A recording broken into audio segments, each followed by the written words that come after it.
While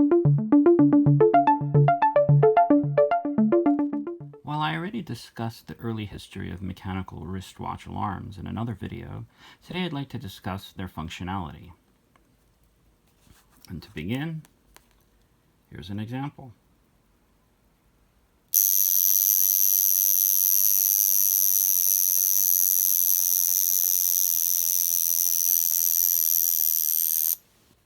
Loud, isn't it? Mechanical wristwatch alarms can be very, very loud.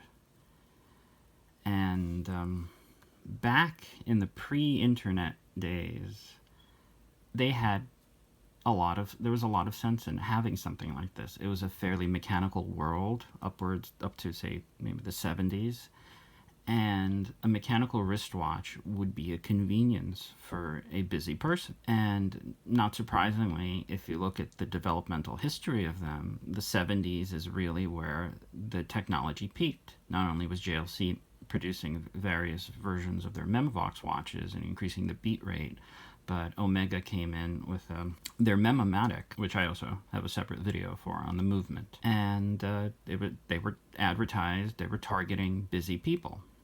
And it made perfect sense. This is pre-digital watch. But nowadays, they have no real use. And to give you an example of that, I live in New York, and one day I had this guy on when I was on the train, and I had forgot that I set it. I usually don't set it, but it happened to go off, and the train had stopped.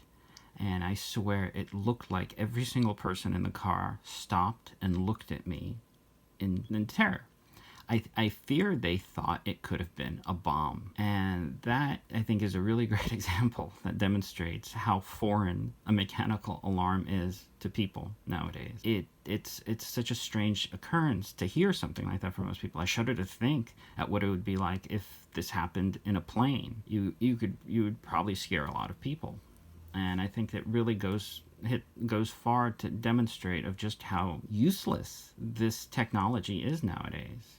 I mean, there are plenty of people who still rely on analog watches, but on the scale of watch usefulness, the mechanical wrist alarm is at the very, very edge, teetering on completely useless, much like a tachymeter, which I also discussed in another video. No one needs it in the age of Internet 2.0 and iPhones. It's so easy to set up an alarm now.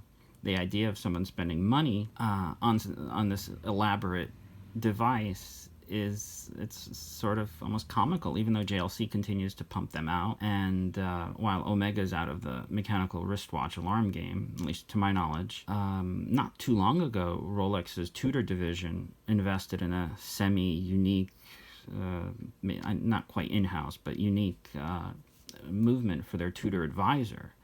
So clearly, these are still being sold as a niche product, but I do really wonder of the people who buy watches like this nowadays, especially new, aside from using it once or twice to try to justify the cost, it really makes me wonder if anyone would ever use it on a day-to-day basis, because, at least based on my experience, you will scare people with a sound like that if they don't expect it, and no one's really used to mechanical alarms anymore. So, I thought that was sort of funny. I mean, people collect different things. I collect watches, and, if you, the viewer, collect watches, you understand. I mean, there's not necessarily going to be a rhyme or reason or much common sense or logic behind collecting something.